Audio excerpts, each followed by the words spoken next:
Good evening. Welcome to the studio this evening. I'm Zaraganat, and nice to see you. It kind of feels like I ought to turn that the other way around. Hi, I'm Zaraganat. Welcome to the studio this evening. Right. Burning of Hearthstone card. This is it. I actually remembered. Put the lettering in. So what we're going to do is we're going to letter that first, because having taken the trouble to put it in, I'm going to do something with it. So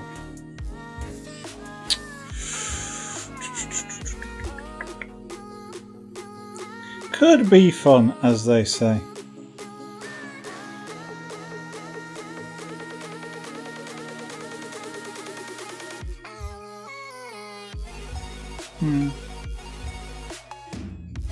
Okay, let's just do it. Let's just do it. So what I'm going to try and do is do it a bit neater than what I have.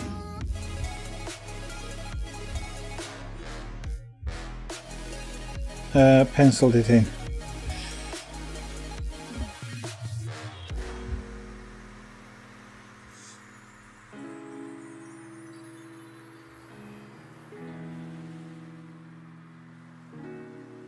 So I want this as a black outline, but first of all what we're going to do is do it as a light outline like this. Just makes it a bit easier to see.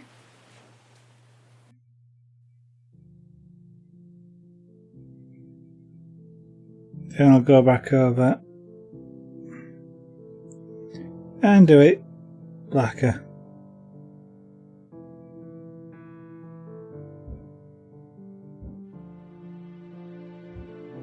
Although having said which, of course, it doesn't really matter, because I'm not going to be able to change the position of anything that I've done.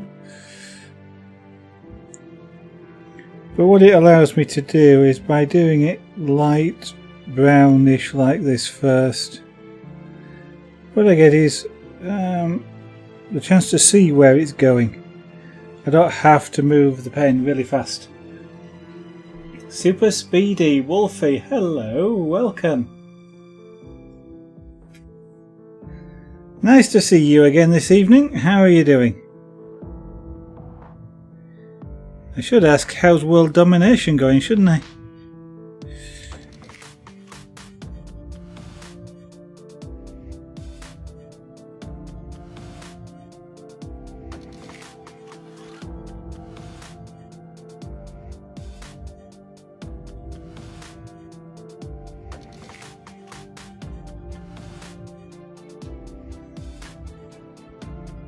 Oh dear, sorry, it's surprising actually how much concentration this takes. I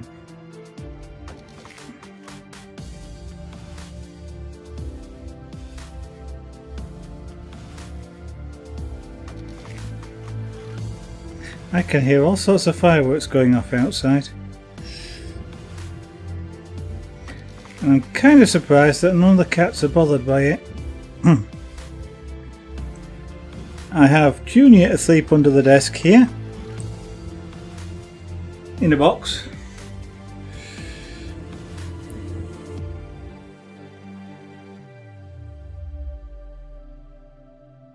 I know Theo's asleep just a couple of doors away. None of them seem to be the slightest bit bothered by all the bangs and whistles that are going on outside.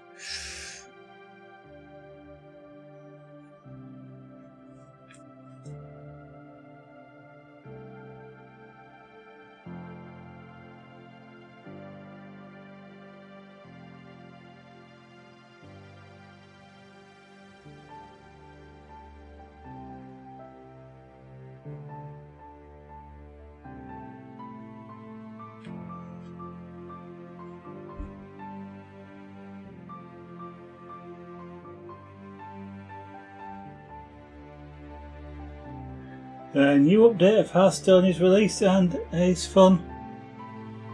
Okay.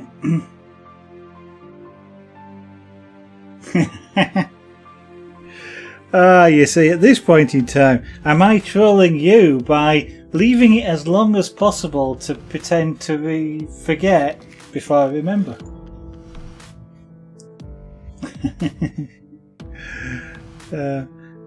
Actually, in this particular case, yeah, I had remembered. I was just thinking of other things at the time.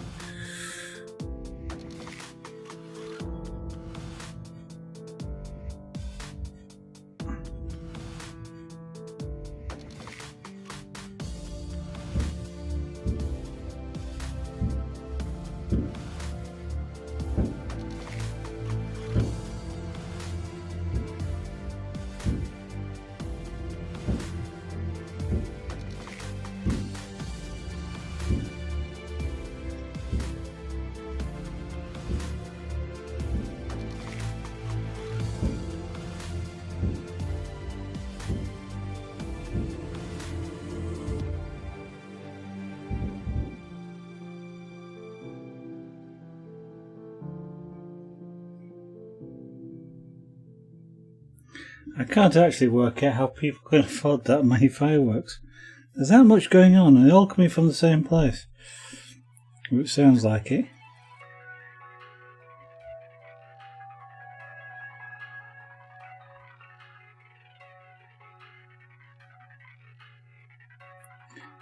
I don't think we're going to a firework display this year, which means that I will be able to broadcast tomorrow night, so... If you are also not involved in fireworks, if you're in the UK, I don't know. Wolfie, do you have celebrate fireworks tomorrow night over there? Yeah, it's a good microphone, isn't it? After the stream the other night, I discovered that because I still had the microphone monitor running on the PC over there. And I discovered that from about 6 feet away, I can whisper like this from about 6 feet away. You probably heard what I said then. Certainly I could see the microphone was picking that up from 6 feet away, so all the bangs, yeah, I'm not surprised.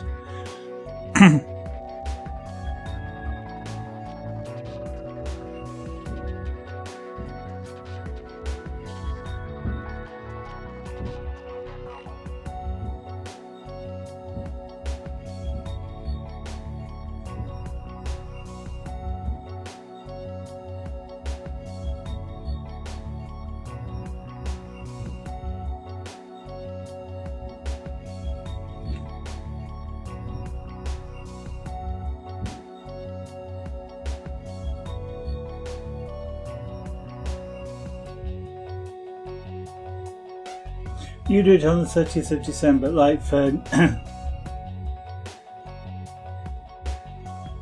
was going to say for New Year's Eve, but it's not quite New Year's Eve.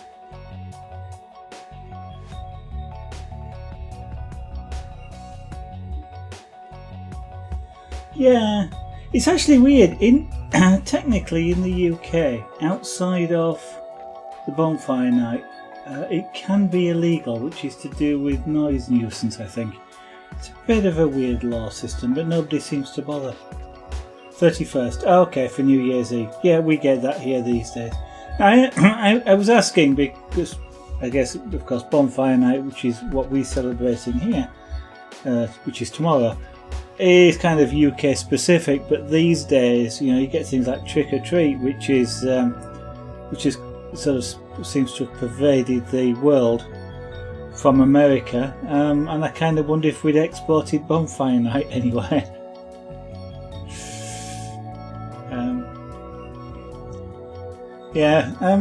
It's for there is legalities as well to do with the class of fireworks that we can set off. I don't know much about it apart from, you know, you can only set off certain classes, or you need a license to buy certain classes of fireworks, which kind of isn't surprising in a way when you're thinking you're buying explosives over the counter, which is sort of a little bit surprising, really. I mean, you can go buy fireworks of this this size or whatever, but you can't go and buy the I was going to say gunpowder, the powder that they put in bullets to fire bullets, and you can't even buy a little tiny bit of it. Not that I've tried or anything, but you need a license to buy any of that, and yet you can buy a firework that's like this. It's a little bit weird.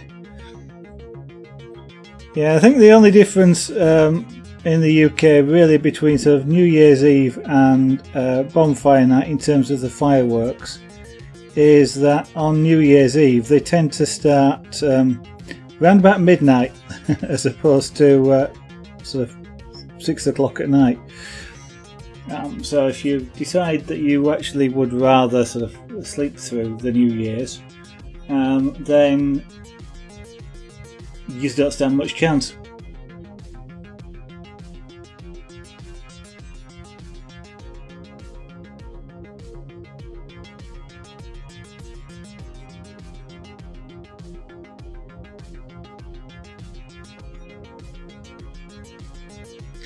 I don't know if the trend has changed this year. Last year for bonfire night in the UK, a lot of the fireworks were just like aerial bursts. They were just bangs. And there wasn't a lot of what I would describe as pretty fireworks. They were all just noisemakers. I don't know if this year is going to be any different. Personally, I prefer the pretty ones. I like to see something. Whether it's a big chrysanthemum in the sky or a little sort of snow shower in the back garden.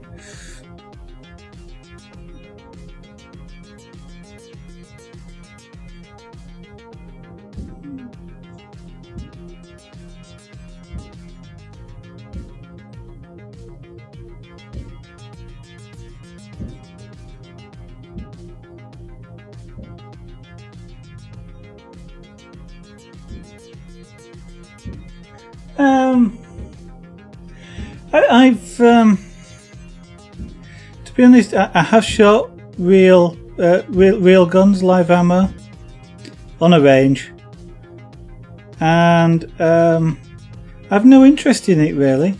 It's a bit weird because I'm a good shot, basically.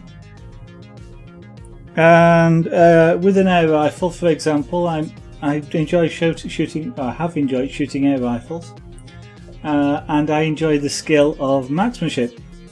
And not actually used any sort of bows, but that kind of strikes me as something that I would be interested in doing. But I did shoot live ammo from a gun. I think I can't remember. I shot about 3 guns because a friend of mine at the time actually had a gun license.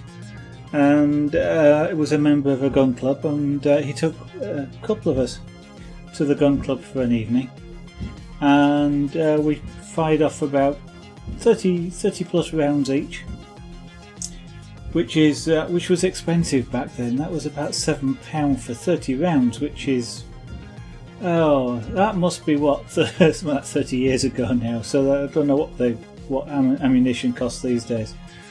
But to be honest, I think we did fire a Magnum at one point, and a semi-automatic pistol.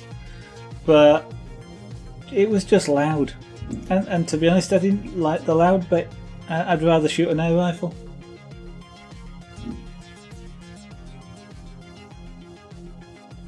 Bow shoot. Yeah, I've not tried bow shooting at all.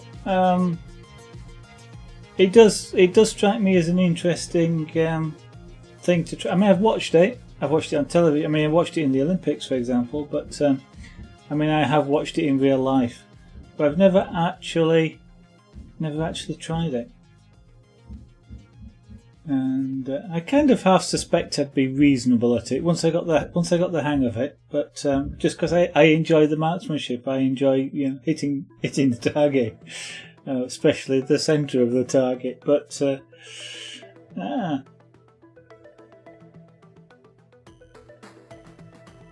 well done. You did it, and you got first twice. That's not bad going.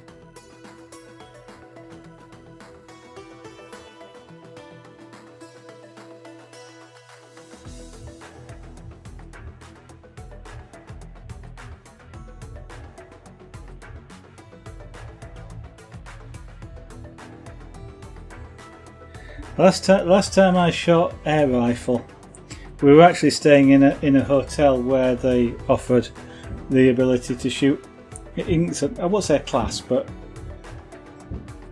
sort of on a daily basis. They'd let a group of people shoot air rifles, and for most of the time, the people could not understand for each round why I kept I won't say insisting, but let's say moving fast enough to get the same air rifle each time, because they weren't particularly well maintained air rifles, shall we say, and certainly the sights were not accurate by any means. But of course, once you've sighted in one rifle, I mean, you know, for example, it shoots low, so you always aim high. Switching to a different rifle, they'd have had to sight it in again, and I would not have won. I was hitting bullseye. After the first couple of shots, when you sighted it in and then hitting bullseye, and I always went back to the same rifle. They couldn't understand that for a while. Till I explain.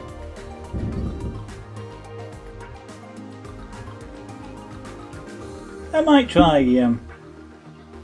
Next time we go somewhere like that offers, I might actually try a little bit of bow shooting. And that and crossbows as well. The amazing thing I didn't realise about arrows though is how flexible they are. I mean, I've seen slow motion video before, but they kept doing it in the Olympics, just showing you how much an arrow wobbles. And it's part of it flying straight apparently as well. And quite literally, so it kind of looks like it's kind of doing that in flight is the arrow, and I was kind of amazed.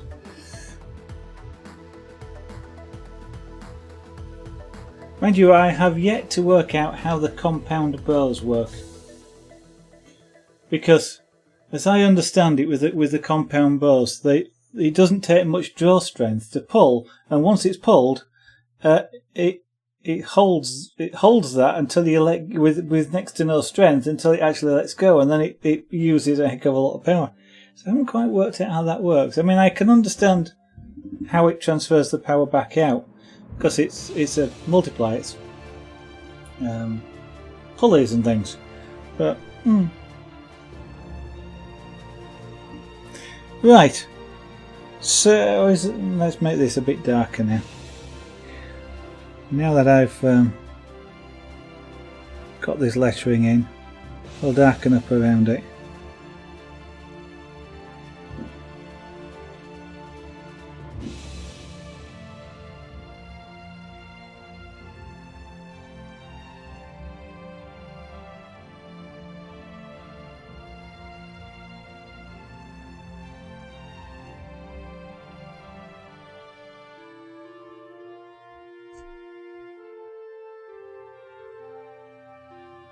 Okay. I don't know. I've sort of, obviously they use them in things like the Olympics and stuff like that, and I've seen them used, but never really studied it. It's one of those things that I guess I've just, I've not been bothered to do the research, because I don't think it would be particularly hard to find out, but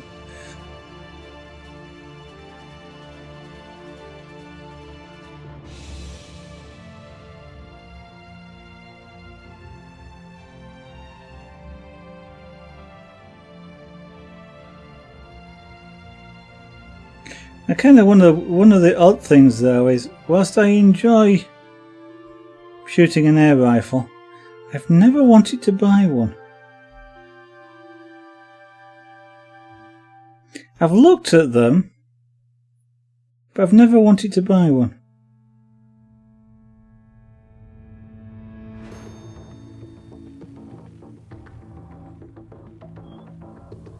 We had some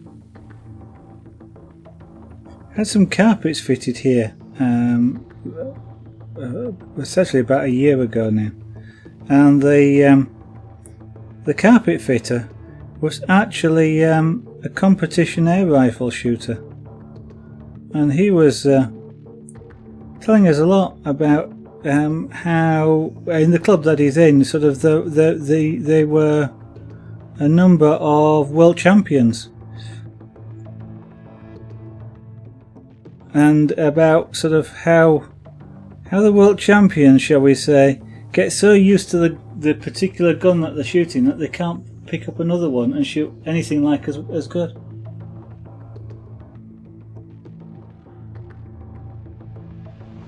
Yeah, I'm not sure. I don't know in the UK at one time you had to have quite extensive security. You know, solid steel locked gun cabinets with alarm systems. I've got a feeling now in the UK you're not actually allowed to have guns at home. You have to have them. They have to be stored in a gun club. Except for transport, of course. Yeah, it's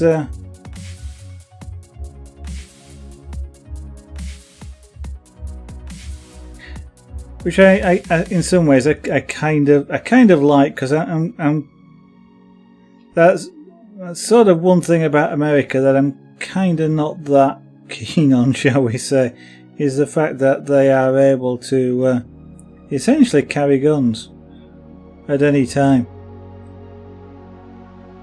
And I know they need licenses to do things like, in some states, to do things like carry them concealed, but basically means anybody you meet could well be carrying a gun. And sort of by extension it means that they're also willing to fire it.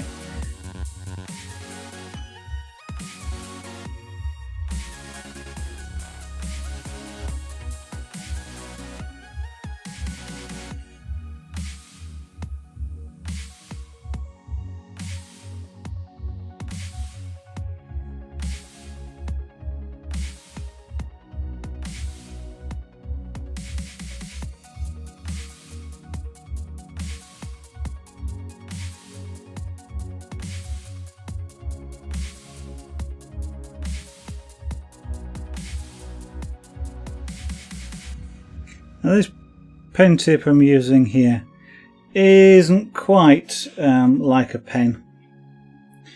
It's close, but it's not quite. It's a bit like using a fountain pen actually, because it has quite a broad nib from that perspective, which, you know, fountain pens often do, or calligraphy pens.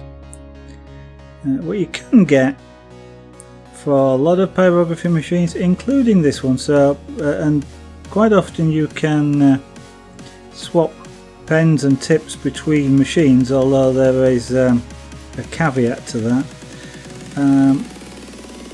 You can get ones which have literally a little ball on the end, which is heated, and then that kind of writes like a ballpoint pen because it's a ball, and you get a consistent line shape. Whichever way you push the ball.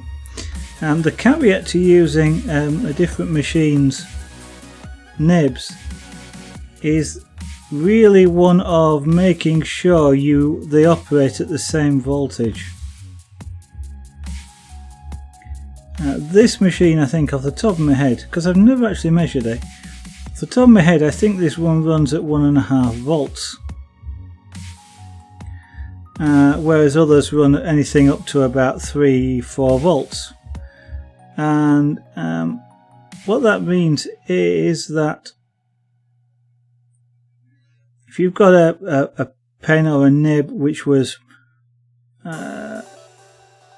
built or intended for a machine that ran at, say, 4.5 volts, it actually might not heat up enough on this machine. I might have to turn the dial all the way to 11 to get any sort of heat. I've completely missed the letter P out there. And vice versa. If you take a lower voltage pen tip and try and use it on one of those other machines, it heats up too much, and you may not be able to turn it down enough in order for you to use it. But so that's kind of the only caveat that you have with switching pens or pen tips between the different manufacturers of pyrography machines.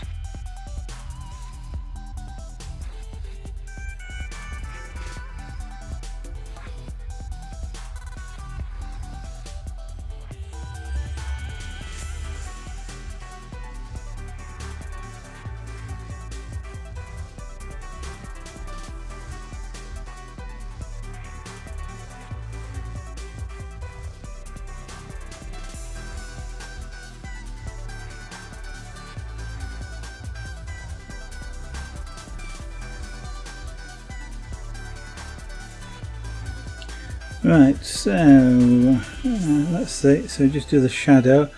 I'm debating whether to fill this in then or go back to doing something on the bottom. Maybe go back to doing the bottom. But I kind of wanted to get the lettering in.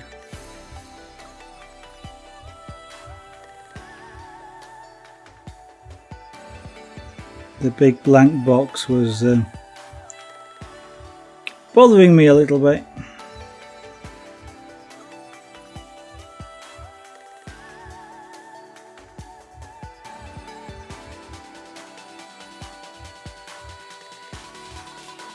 Now what is going to be fun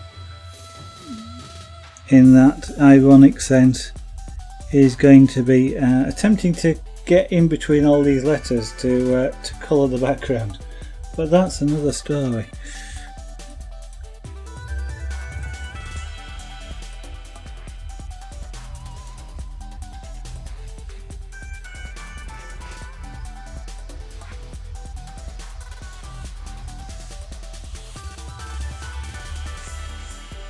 Now I'm trying to hold this pen off the surface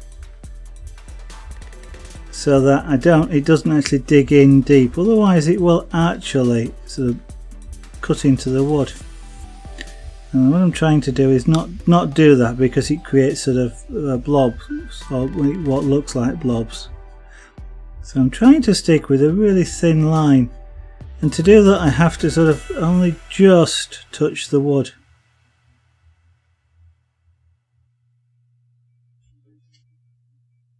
So that the wood blackens, and it may well shrink away from the tip, but I don't actually push the tip into the wood, creating a deeper hole.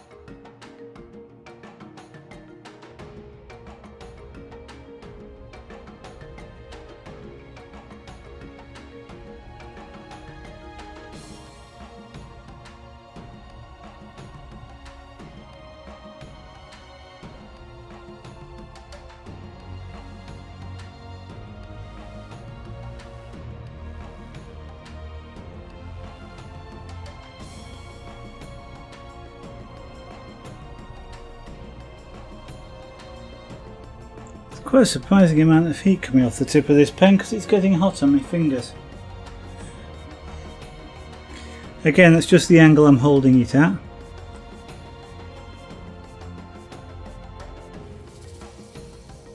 But it's kind of like the most natural angle to hold it at whilst you're writing.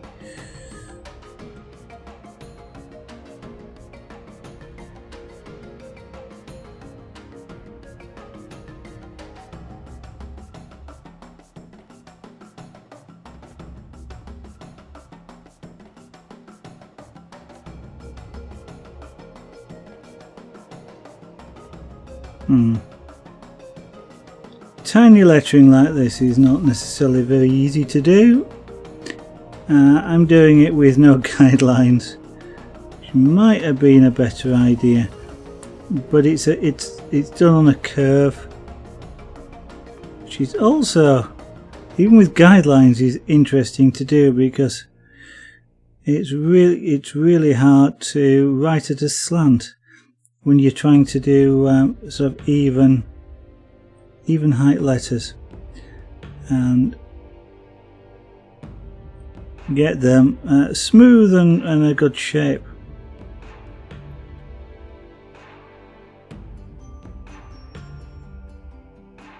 A long time ago I did some draftsman training, or draft work training, where we used to spend hours just writing letters like an S and an H between guidelines, between tram lines as we used to call them, and so you'd have completely parallel lines, and you'd practice for hours getting the S so that it crossed in the middle, the position of the top of the top bit of the H and the things, till you could do these things letter perfect, perfect every time, and then you started doing them on curves, and curves are really hard, and you started back then by drawing a curve, and then you'd segment it by the radius to the point of the inner bit of the curve. Then you instead of going by the radius, you'd actually make parallel lines going through, so you create blocks at an angle, which is not quite as easy as it sounds, because if you carried on the parallel line, the radius lines, you get letters that look like that. So you had to create square blocks and then fill the blocks in at an angle, and that was, you'd think that'd be easy because you've got the lines there, but because each one is slightly different, and when you're working on drafts paper, your paper's fixed down, so you can't actually, I can turn the wood here, but when you're on a drawing board and drafts board, you can't. So of course these days with CAD, computer aided design, it's kind of, I would like the word, Shadowreaper, and I'd like it on a I was going to say a 30-degree curve, a 30 centimetre radius curve, and it does it for you. So much easier these days. Hi, welcome back, Super Speedy.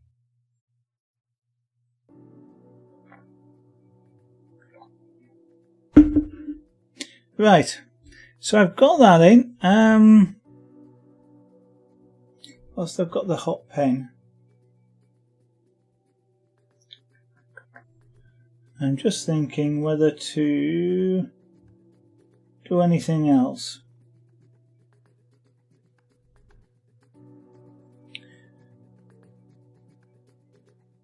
No, I don't think I need to do anything else with this. It's now down to using the shader. So let's switch to the shader. Clip that in, switch pens, and turn the heat up a bit. I actually like this pen better than that one because it's thicker. It's a cooler pen. Even when it's hot, it's a cooler pen. The body of that pen gets a slight bit warm, so you do end up having to stop using it from time to time. Now then, do I do that or do I do that? No, I'll do this down here. I'll do what I said I was going to do, which is do this down here. Right, so I have switched the pen over, yes. There we go. Now I want a light colour all the way around this centre bit.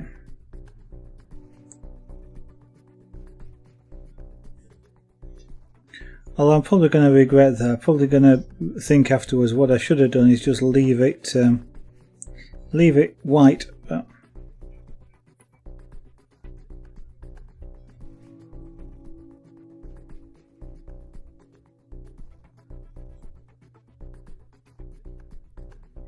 Because on the image of the card that I've got, there's a gold band around here.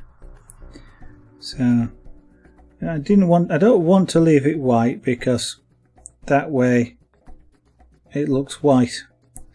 If I put some colour on it, it will actually not look out of place. If you're expecting to see a gold band, well, at least you'll see a band. Whether they'll play music or not, I don't know. That's a different question. Sorry, English language jokes. Yeah.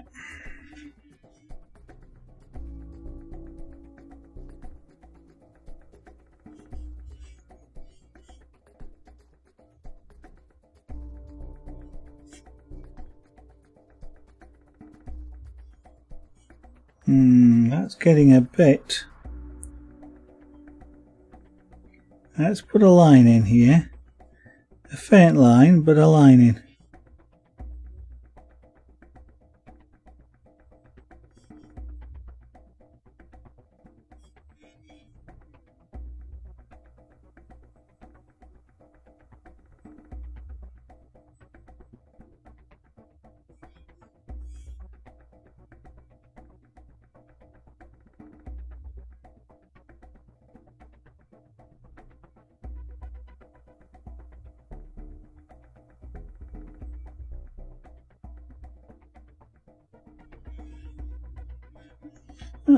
You bought a game today called Blood Bowl. Doesn't sound like a nice game. Not that I'm sure it was, otherwise you wouldn't have bought it.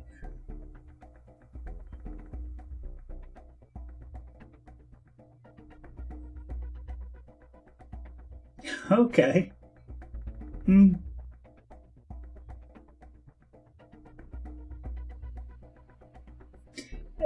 That's that's an interesting thing, isn't it? When you look at somebody else's work, what makes a game good? That's the if you build on somebody else's experience. Okay, so what made it good?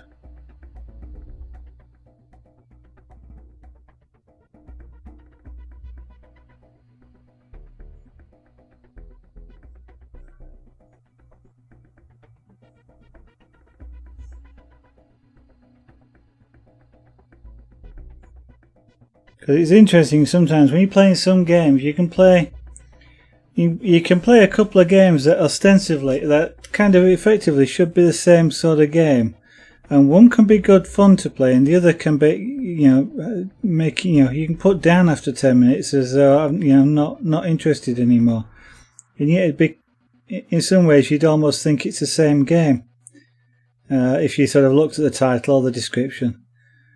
And so, just how something like that is,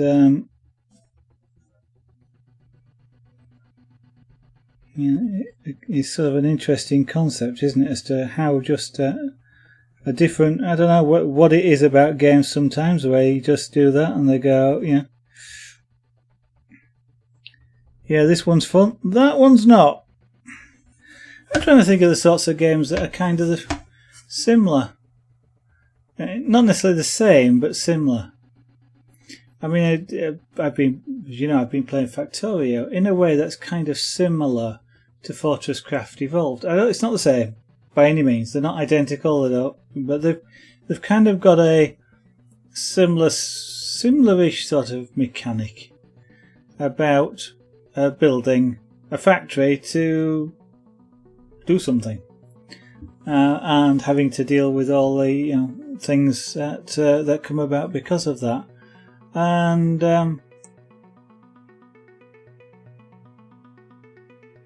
it's kind of a different. I'm just trying to think why.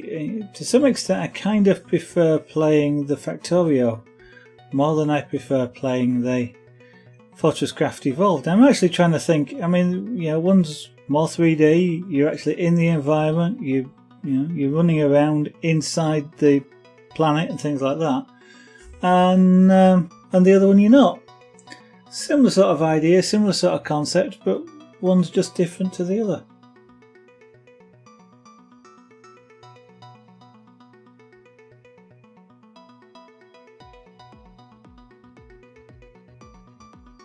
The AI is kind of stupid.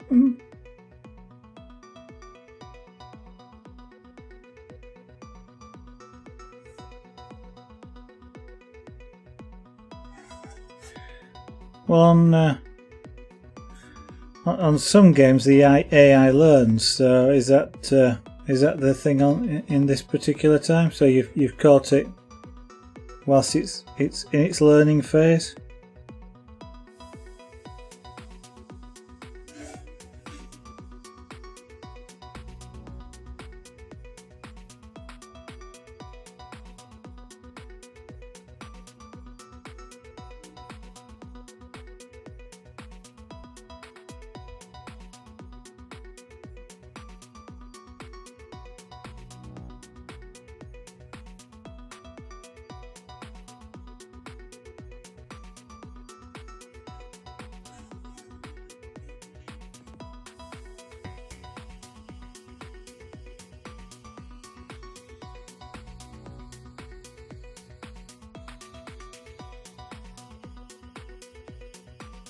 Now I can be a bit sloppy about this because I'm going to go around the outside again and make it on the other side of this band, so I'm not too bothered about how accurately I make the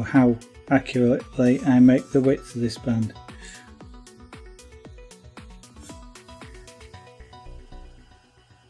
It's kind of awkward to try and see this pyrography. I'm sort of seeing spots before my eyes almost.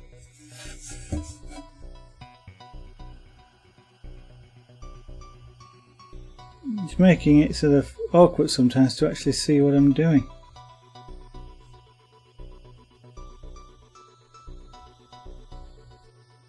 I was thinking today, I was thinking about it today, I wasn't going to do it today, but I was thinking about putting up some slightly different lighting for when I'm doing a broadcast. Probably brighter lighting, but some which is sort of more overhead and pointing straight down. I've got some LED strip and I'm not using it for anything else, so I was kind of thinking a way of perhaps suspending it up here so that it shines straight down, to get rid of some of the shadows off the camera, or possibly even maybe putting some across the front shining this way towards me, but hooded so I don't get the glare off of it, but it casts across the desk, and then that would also tend to eliminate some of these shadows that when I'm doing work with my hand. Yeah, like everything, I've got the stuff to do it. It's just how to actually do that and create something that doesn't look terrible. Of course, I do like the environment I work in to look reasonably nice. This may not look a very nice-ish environment, as in it's very untidy, but it's kind of organised untidy, which at the moment isn't bothering me enough to do anything about it. But I kind of don't want to just sort of, string an LED strip from these lights, tie it on with a zip tie or something like that. I want it to look somewhat more decent than that. Actually, I tell you what I did see once. I saw a video where somebody took a length of, might have been spring steel. In fact, and in fact, what's just crossed my mind is they sometimes strap pallets down for things like bricks and stuff like that with steel bands, and it's kind of like a spring steel band. And so what potentially I could kind of do would be to take a long length of it and bend it into kind of a loop. So if you imagined a block of wood and bend a big loop, but then cut the wood in half so you can separate the bottom of the loop out, so you actually create an arch. But by bending it out, up and over and down, you create stability in it. And then maybe sort of having something like that, then put the LED strip on the inside of it, so I can sort of clamp one end at this end of the desk and maybe one end somewhere else down there, so I can actually create a loop.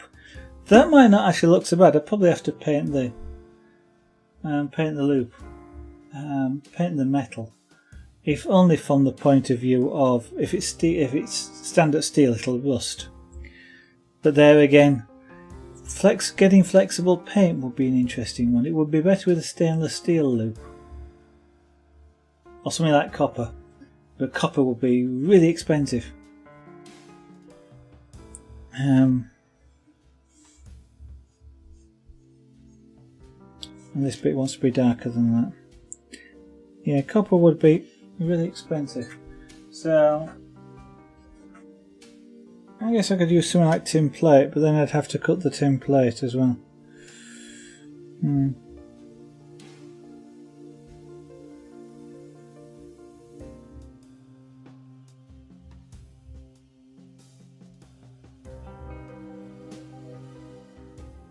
So that's kind of another thought for lighting on the stream.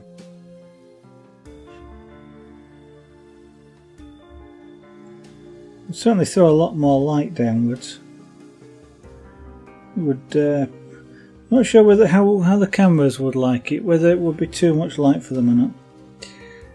There's only one way to find out, I guess, and that would be to try it. But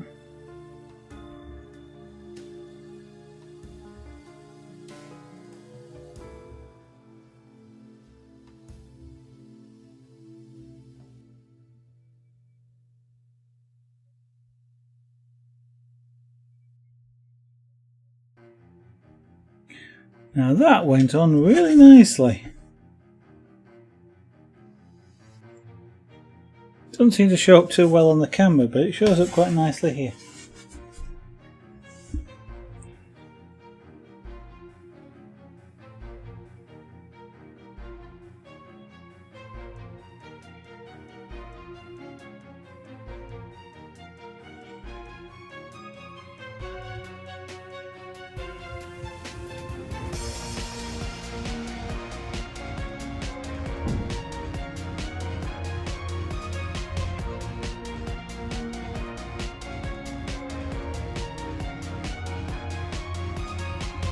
You alright, Junior, under there? Yeah, he is. He's curled up in my 3D printer parts box. So I'm hoping there's nothing in there which is particularly sensitive to having a cat laid on it.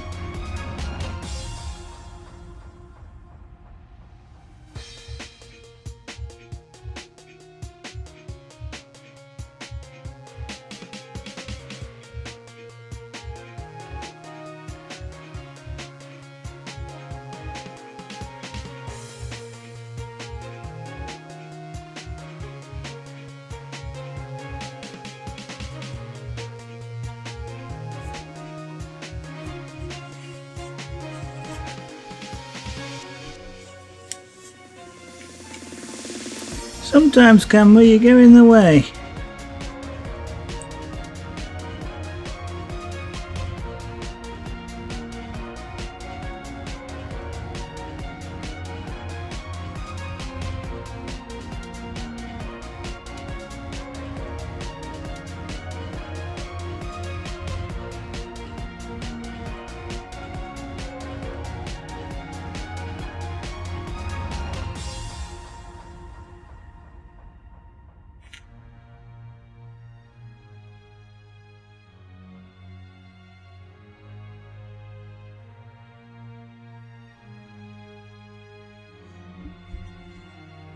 Okay, that's not looking bad now.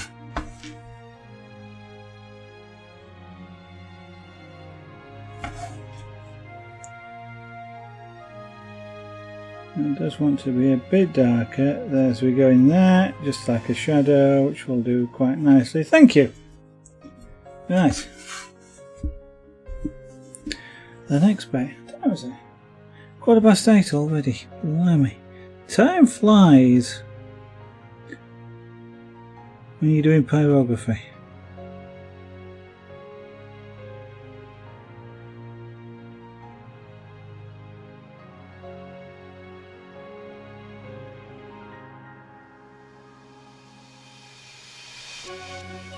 Now in the past when I've done this off stream, doing something like this I can start at sort of 9 o'clock in the morning and then I can suddenly realise that, hey, it's tea time and I maybe ought to stop.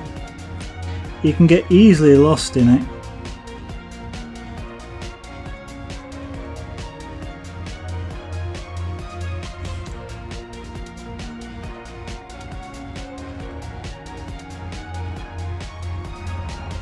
Or at least I can get easily lost in it. That's perhaps a better way of describing it.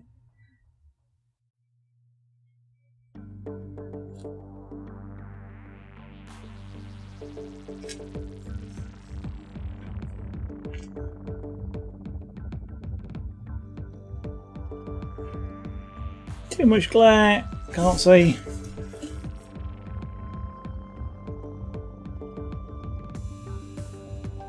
I get the easel out and put it on the easel, but the only thing with that is then I can't turn it around as easily like this.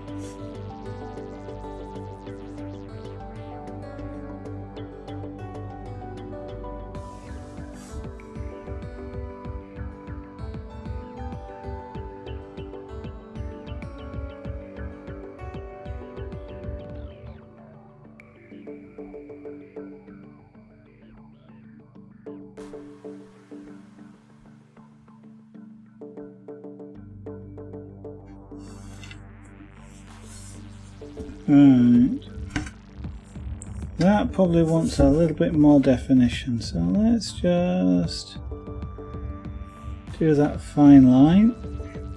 So I'm holding this pen up more at an angle than normal, so I'm not actually touching the flat base of the tool down. I'm using the very tip, which is quite a sharp edge.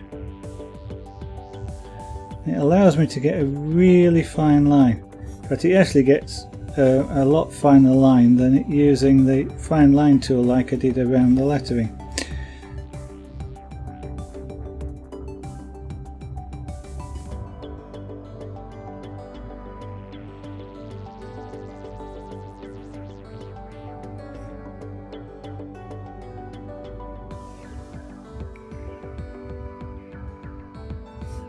So sometimes I outline things, but it's kind of even in photorealism you don't necessarily outline things, but there kind of would be a darkish sort of line right in the corner there, just from the way lighting is. So it's not out of character to do with the type of pyrography I'm doing. Right, let's come down this edge here now then.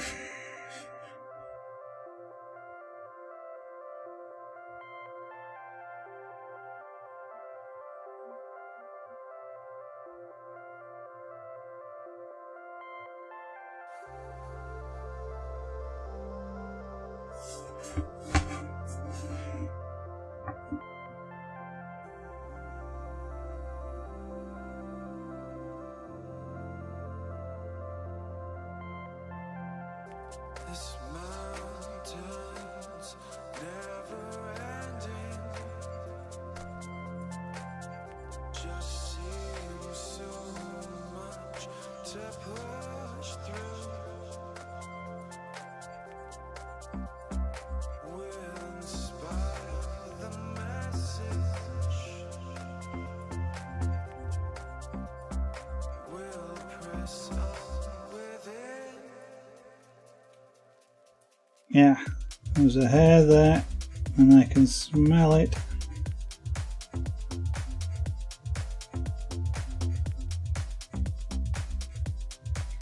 Oh, that was bad.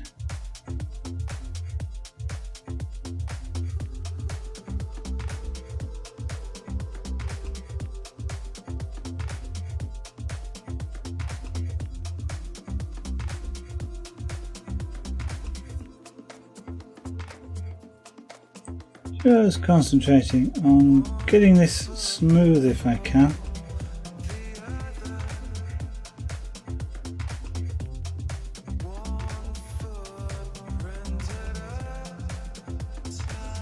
There.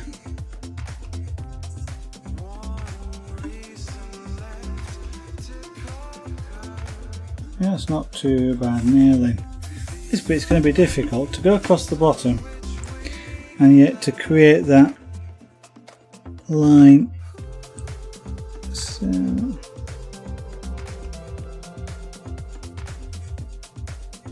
I want to create a nice dead straight line across here.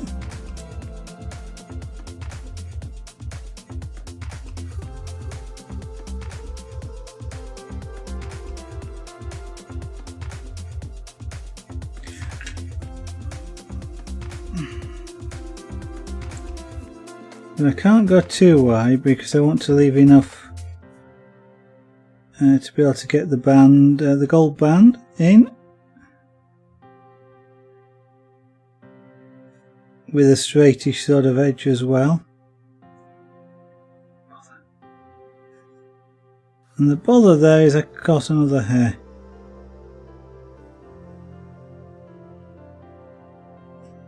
And what happens as well is the hair tends to stick. And it then eventually carbonizes. It doesn't burn, but it sort of does convert into like a carbon, which is, I won't say it crystallizes, but it's kind of like a crystal in that it's quite rough. When you get a carbon buildup, or carbonized buildup on the tool, it stops moving smoothly over the wood. It feels sort of rough and scratchy. And in fact that's exactly what it is, it's rough and scratchy. And if you try and apply pyrography, you disturb the surface. Or if you're applying pyrography over top of some other pyrography, you can sometimes scratch it. And then you get a different effect to what you were expecting. So it's useful to have a pad of like tissue paper or kitchen paper is what I tend to use. Just to one side, you can wipe the tool on it. Now that doesn't set it on fire. This tip is not hot enough to set paper on fire.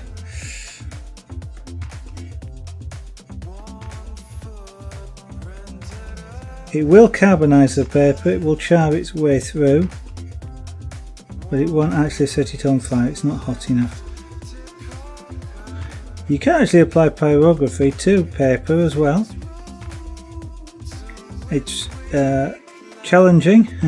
The thinner the paper, the more challenging, as in read really hard, it is to apply pyrography to it, because it changes colour so fast, even at low heats. So if you want to try doing pyrography on paper, you're better off trying thick paper, or card even, which is thick paper. That way it takes a little while for that to heat up and change colour. So you get a little bit of leeway and time to develop the colours that you're after. Whereas on something like photocopy paper, the 80-gram paper, it changes colour so fast he basically goes black almost immediately.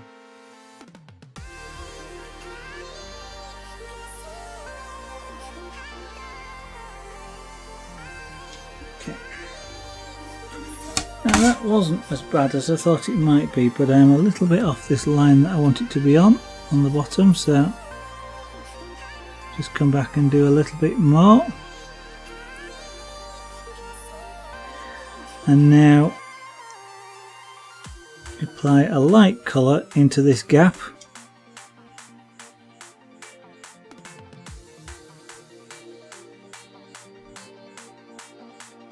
So that it's still there but doesn't look white.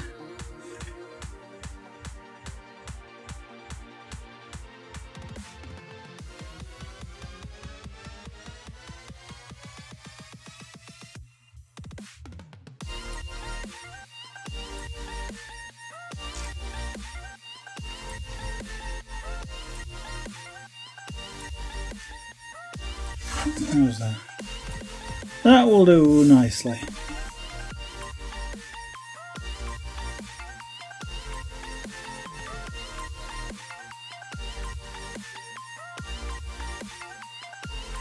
Right, so next thing is to come down here and do the same thing again, kind of like down there.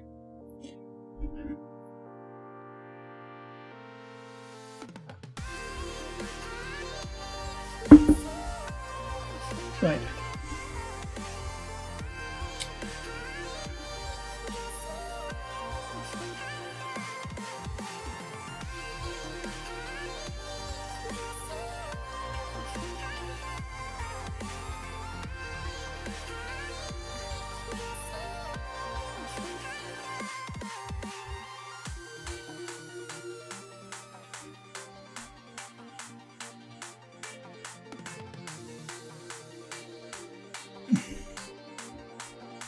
Just turn this up a bit because this bit across the top here wants to be quite dark. I probably will have to do a couple of passes with it.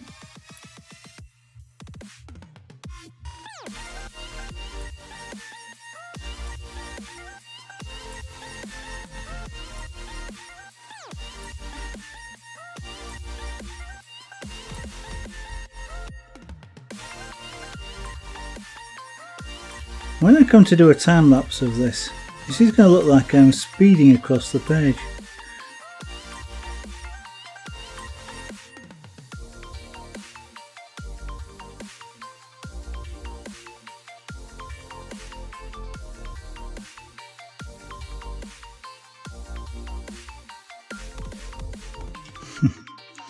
At this point in time, I'm kind of restraining myself from sticking my tongue out.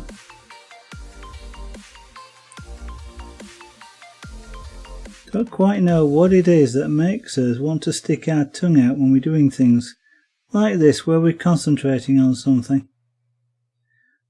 A weird human behaviour. Apparently lots of people do it.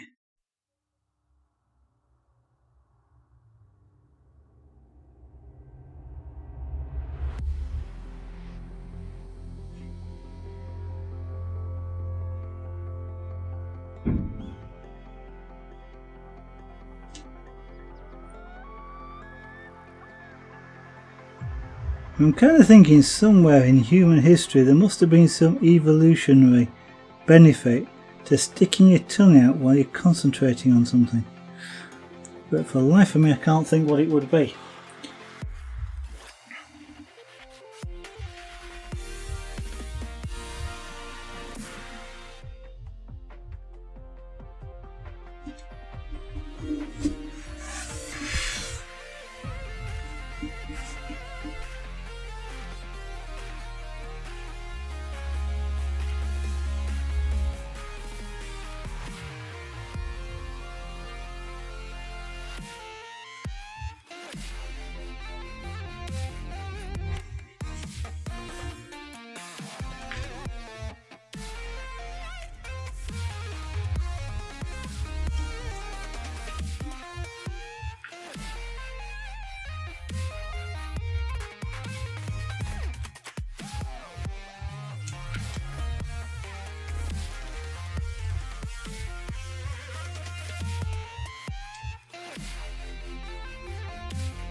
What's amazing me in doing this is I'm doing this slowly, which is a complete departure from the way I normally do pyrography. I normally like to do this in 3 or 4 passes and move over the work fairly quickly, which keeps it light, and then sort of come back and make multiple passes. But what I'm actually doing here is slowing down and doing this in one pass. Not quite sure what it is about this that's made me change my normal technique. Maybe I'm just getting better, which could be it. And after all, I have been doing a little bit of pyrography recently.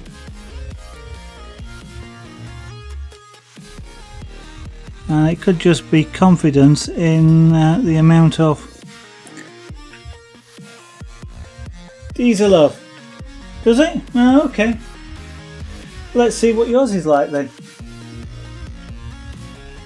Yeah, we'll come and have a look at your stream and see how you're doing.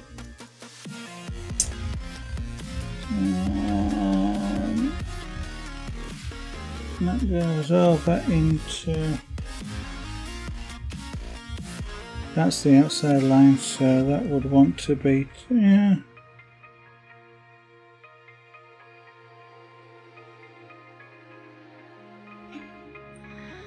Got that. That's that edge. So it's actually almost over into that edge there, which is halfway. Oh, okay, yeah. I do want to go further. Okay.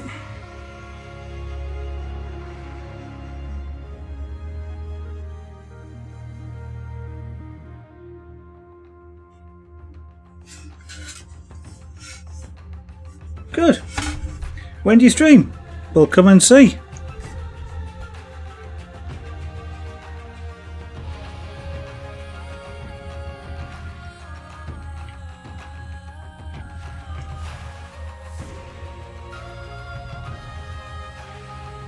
After all, it's always worth learning some more stuff, so if you're doing it better, I'll come and learn.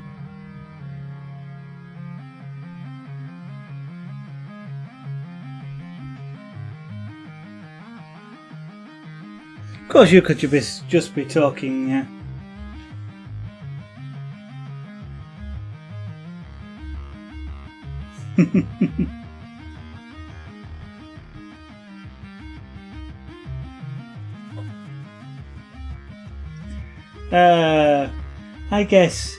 I guess you're trying to troll me, are you? Is that what you're trying to do? No, I know. I know he doesn't. He's trying to annoy me, and he's got a long way to go before he even tries that. Before he even gets even halfway there.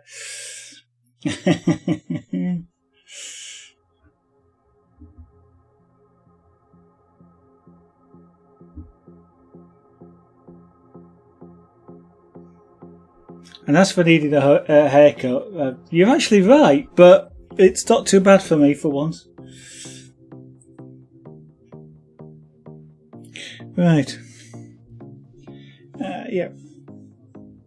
So now...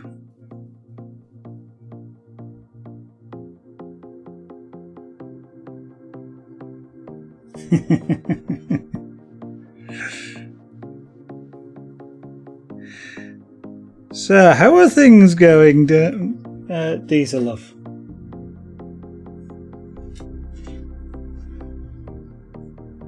Welcome to the stream, anyway. Even if you did try and try unsuccessfully to make a nuisance of yourself. Focus. Yeah, that's true. I have a habit of stopping what I'm doing when I talk to chat. Let's have some more heat.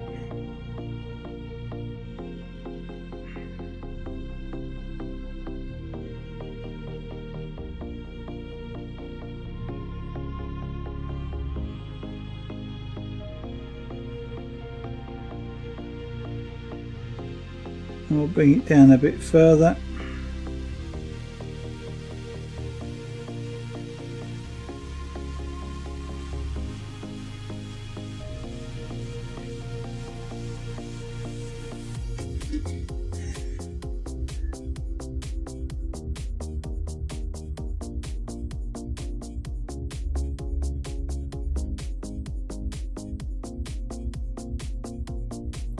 You know, Diesel Love, as I stream pyrography, amongst other things.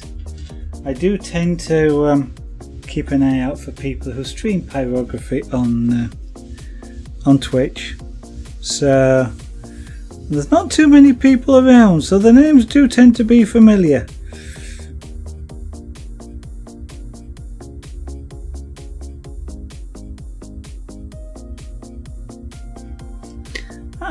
That's not changing colour quite as fast as I'd like it to.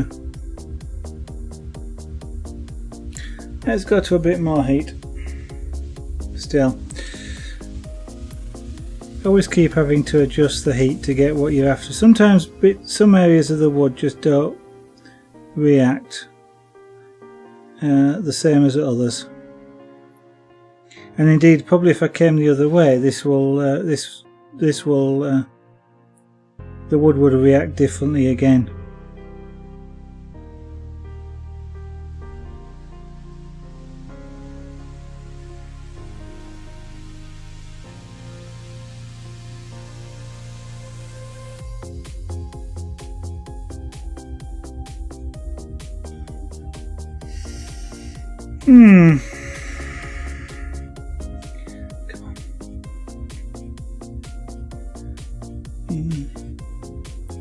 I don't normally run this tool this hot, so this is going to be an exercise in learning just how this is going to react. I want this to be quite black, but I don't want to carbonize it. Because if I carbonize it, it forms like crystals. And the wood goes sort of really soft, a bit like toffee, and it gets an unpleasant looking surface when that happens.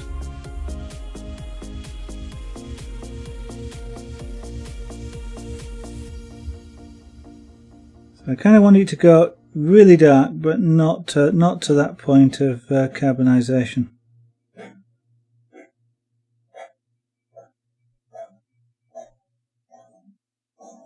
Why I very rarely will run a tool that's hot enough to actually glow. You alright, Junior?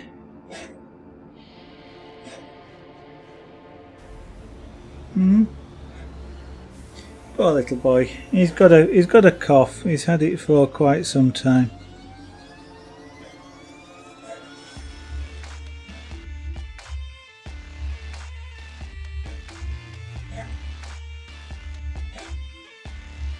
I think he's got a slight lung problem, but it's not something that's affecting his health at the moment.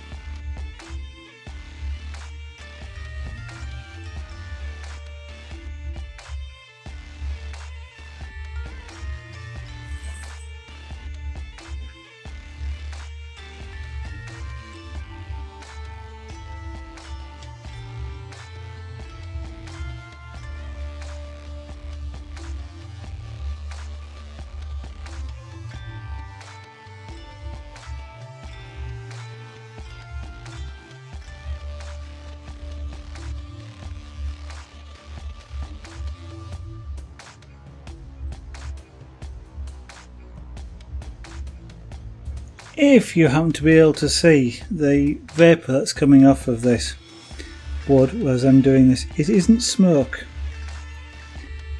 It's a cooking vapour. This tool is not hot enough to generate smoke from the wood. Smoke would be from something burning, and this isn't. It does actually contain similar compounds, because when wood's burning, it is of course cooking the wood. It's an extreme form of pyrography, and so it is. They are similar sorts of things coming off, except smoke is a lot hotter, so to speak, and the vapour that's it's generated is a slightly different set of chemicals.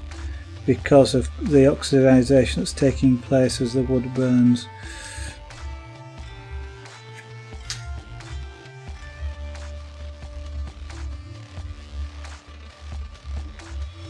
Have a drink.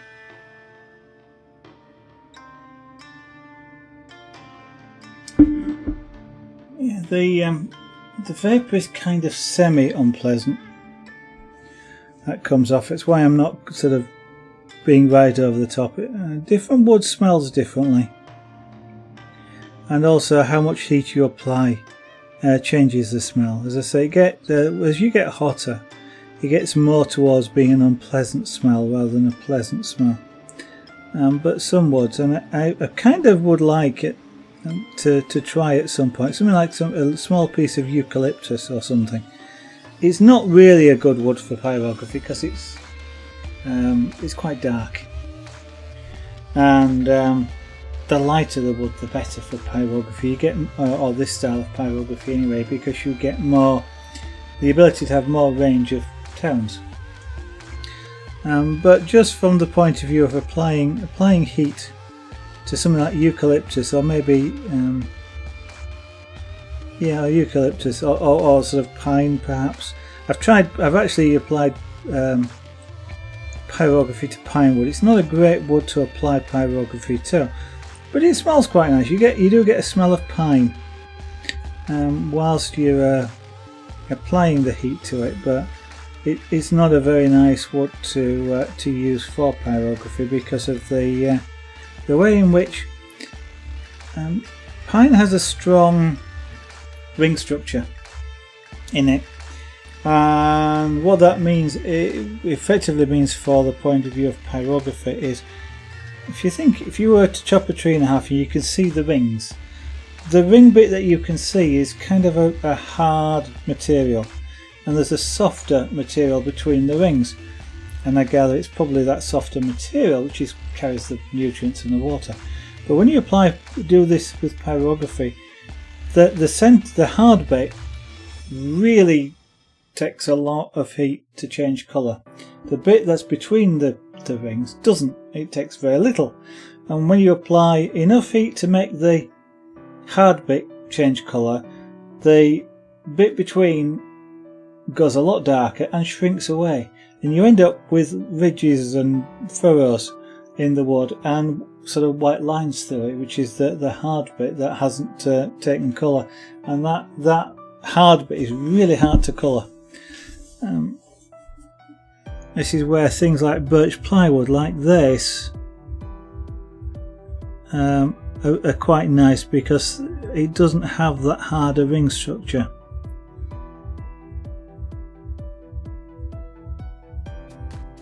And it so the I can't find any music in your library. There's plenty of music in my library. You just don't have access to it, which is your fault, not mine. Toy. Those digital assistants. I find it it just amuses me to talk back to it. It serves no purpose whatsoever, but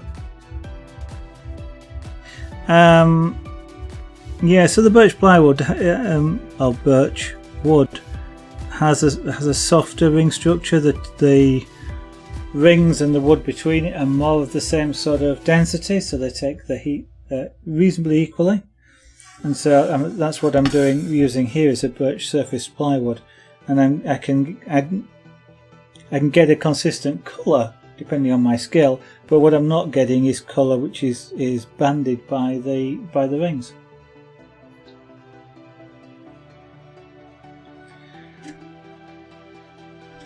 Let's make that a bit wider down there and see if I can just darken it off again as well. I want that quite dark.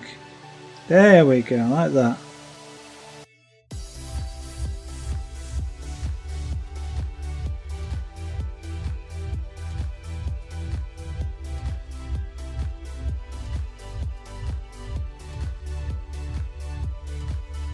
Okay, that's right on the edge of going what I describe as plastic. It goes really soft.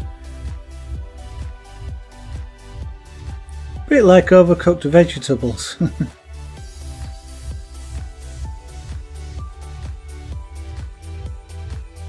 So I am being really light with this this tool. I'm only just touching the surface. I don't want to make any sort of impression in it, because if I press down I will put a permanent marking to this. It's that soft. Of course it will harden off as it cools down, but fading that out is going to be interesting. But that's part of pyrography. I get to practice my skills, shading skills. And this is one of those times where when I take the pen off, like I tend to do when I'm talking, so that I don't make a mess of that and I don't burn myself either, the pen tip heats up because it's not in contact with the wood, which cools it down. And usually you want to, it's something you kind of avoid, because when you touch it down you get a lot of heat dump suddenly, you get a dark mark, so you'll sometimes see me blowing on the tip before I use it. That's to cool it down, so that when I touch it to the wood I don't get an instant dark blob. In this particular case, because I want dark, that doesn't matter.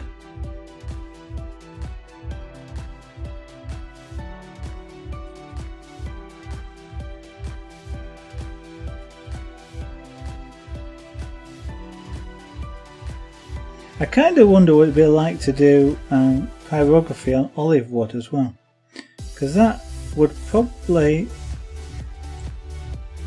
it always strikes me as being, when I've seen samples of olive wood, it always strikes me as being a slightly sort of oily looking wood. Now I know, I mean, olive, the oil's in the berries, but it's like a nice sort of wood. It would be a nice sort of wood to do wood turning with, olive wood or things like that. It's got a nice sort of pattern internally in the wood, nice sort of texture.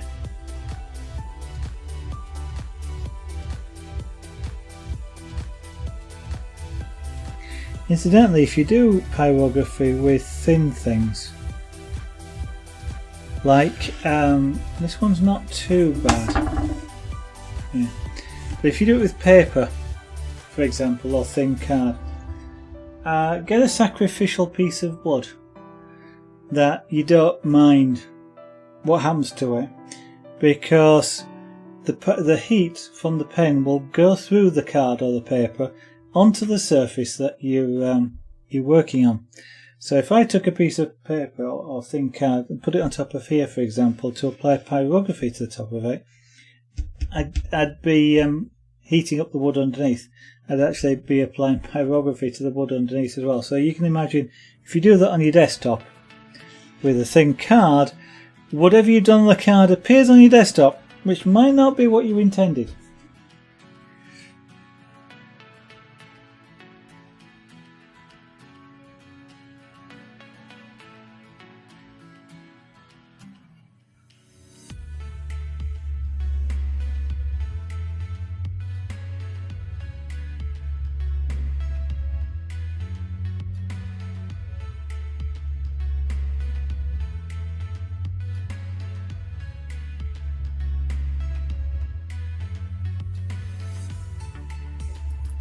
What I ought to do, he says, suddenly thinking about it while I'm doing this, because this is the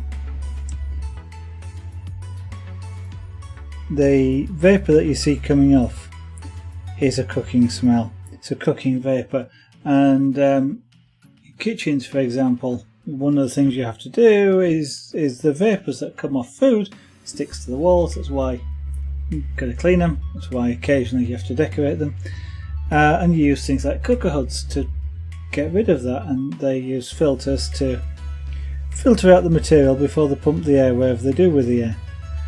I was just thinking what I could do with doing here is using a small fan and sucking it through a carbon filter, because the smell of cooking wood like this will hang around for a while.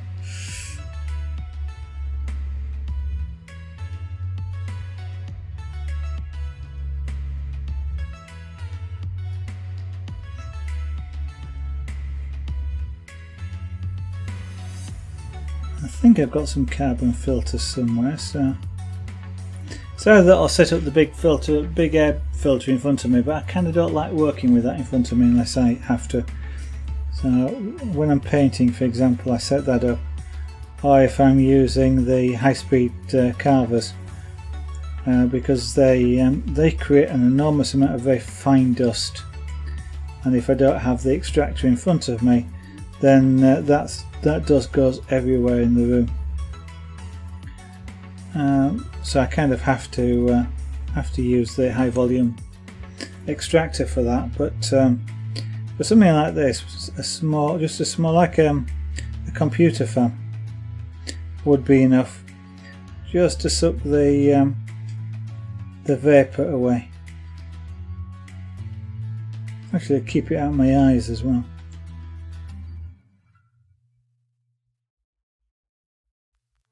It can be sensitive to you, or it can be sensitive to your eyes can be sensitive to this vapor.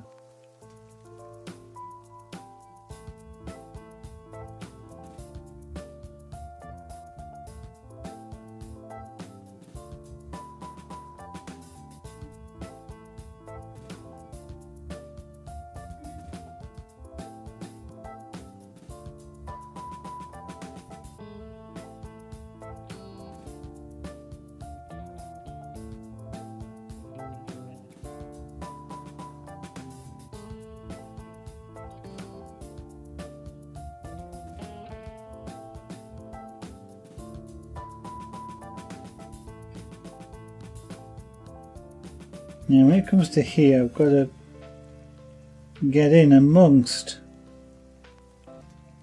those letters with this without actually colouring the letters.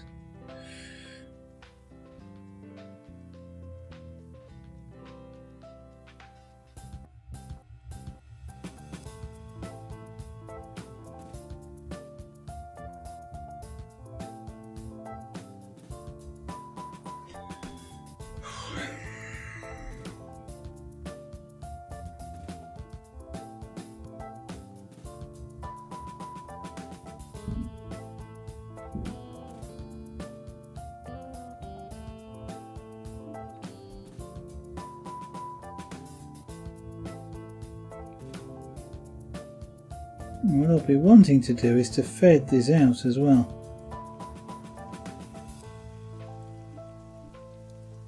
Now the pen is too hot to fade it too light, but that's something that we will fix.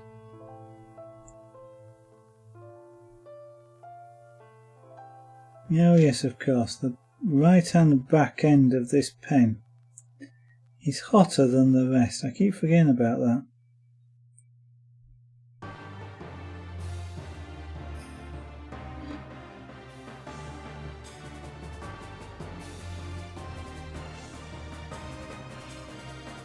One of the things that you find when you're doing pyrography like this is that the smoke always comes towards you. I call it smoke. It's not, it's cooking vapour, but it always comes towards you, and rather than going straight up. And that's kind of because, in case you were ever wondering, is because the human body is quite hot, and it creates a column of rising air right above it, so air is coming towards me and coming up over my body and upwards in a convection current, and because air is being drawn towards me to go up, it's drawing the vapour towards me and up over my face. So whenever you're doing things like this, or soldering is the same, and you find it's coming towards you and you kind of wonder why. It's in the old days when people used to smoke a lot, it was a phenomenon you'd find with smokers as well. If you were near a smoker, the smoke would come towards you and right in your face. For that very reason, you've got a healthy convection current going on. Daft as it sounds, people who smoked tend to not have such a convection current, so the smoke went away from them. But anyway.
So being careful not to go inside the lines.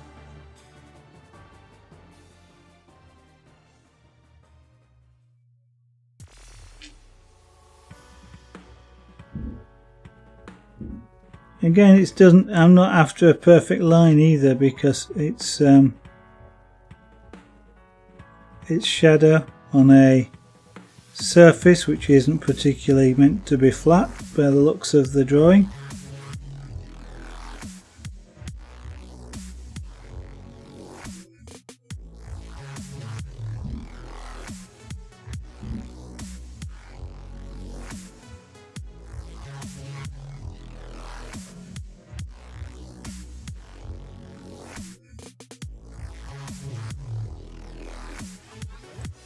Well, so far so good. I'll just come across here and then we'll be able to start and do fading. Rather like at that side there, I'll just carry on with it across.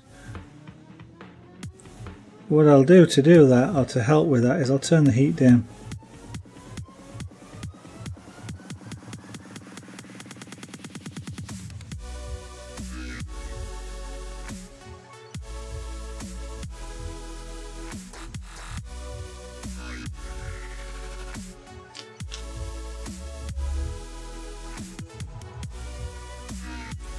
There is one advantage to painting with heat as opposed to some other medium.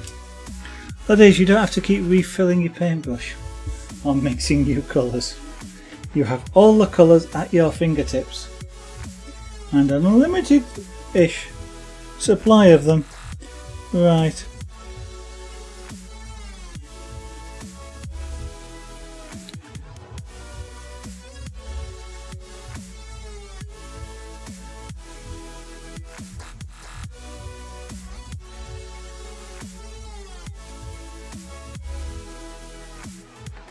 Now, I'm going to get in amongst the letters.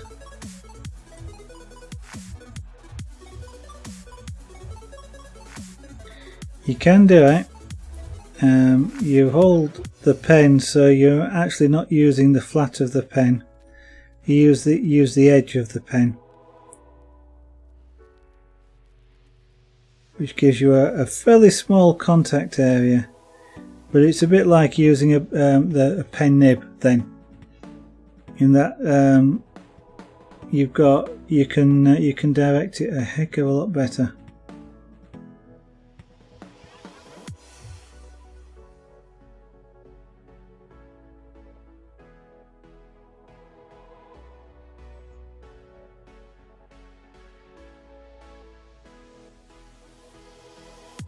Now I've got a heavy line there, which I want to lose the heavy line edge. Might have to work on that a bit, but it's not too bad. What concentration there.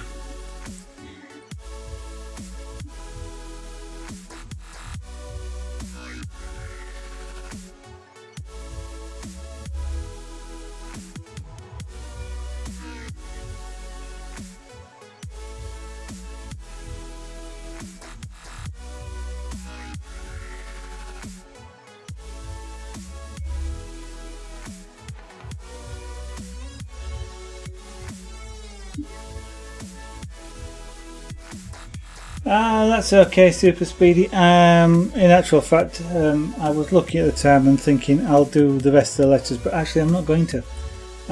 As you're off, I shall do the same thing.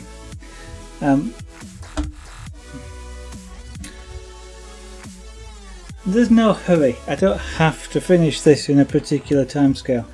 And it's taking a fair bit of concentration. I've been concentrating quite a bit harder than I was expecting. I don't think that's doing too bad. I know we haven't got to any of the fancy bit yet, but this is probably some of the hardest bit to actually do because of the large blocks of single colour that you get and the shadings that are coming in here. But thank you very much, Super Speedy Wolfie, for sticking around. What she reacted to then I just do not know. For sticking around watching the stream. Good luck with world domination and your new game. And thank you for the support earlier. Anybody else that's watching, thank you also for watching. Point out a few things if you've been seeing them pop up in chat, but the URLs on the bottom right of the screen, they're all the various URLs for the channel or associated with the channel and with me. Sevaganart.com, the website, tells you a little bit about some of the art forms that are there and some of the examples. It's work in progress. The usual social media channels there. Twitter's a good one in that I keep people up to date with what's happening with the channel where I can, when I go live, when I can't go live, if I get something new and interesting that might appear on the stream, that sort of thing. And YouTube, I'm gradually uploading the complete archive of all broadcasts, or as many as I've got recording, and I've got over 700 hours of recording, which is gradually being uploaded. That's 3/4 of a terabyte of data. Amazing how much it is. And of course there's the shop there, Etsy, zerganat.etsy.com, where a number of the jewellery items, like this particular chain I'm wearing, is available. If you'd like to purchase them, you can do. I think they make great presents. I would do. I make them.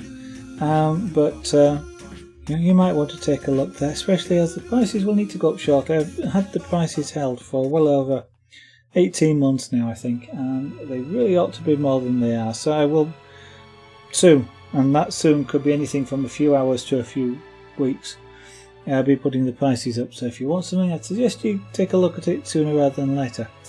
I'll also point out the two buttons at the top right of the screen. Well, yeah, right of your screen. The follow button, of course, which would be fantastic if you follow, come back, see some more of this particular card being done, or even another one. I'm quite liking doing the cards. Or we might do something completely different, like a landscape. Or a snow scene. Maybe we'll do something Christmas. I don't know. We shall wait and see. Or we could do something else, like some carving. I've got a breadboard. Could do something on there. Don't know. That's a nice thing about this stream. It's a variety stream. We do all sorts of things. And of course, talking of variety, there's the subscribe button up there. If you'd like to help support the stream, to do this variety of crafts, to buy things like wood and carving tools and all these sorts of things, then that would be absolutely fantastic. Of course, you can still watch even if you don't. That's entirely down to yourself. With that, hopefully you will come back to tomorrow night's stream, which will be between approximately 7 PM and 8 PM UK time, that's GMT. Start somewhere in that region. I find it a bit difficult at this moment to give you an exact time. I like to start as close to 7 PM as I can, but things like evening meals, etc. sometimes overrun, and that makes it a bit difficult to start exactly on time. But if you follow me on Twitter or even on Twitch, you'll get the notifications. With that, again, I hope I'll see you on the next stream, and bye for now.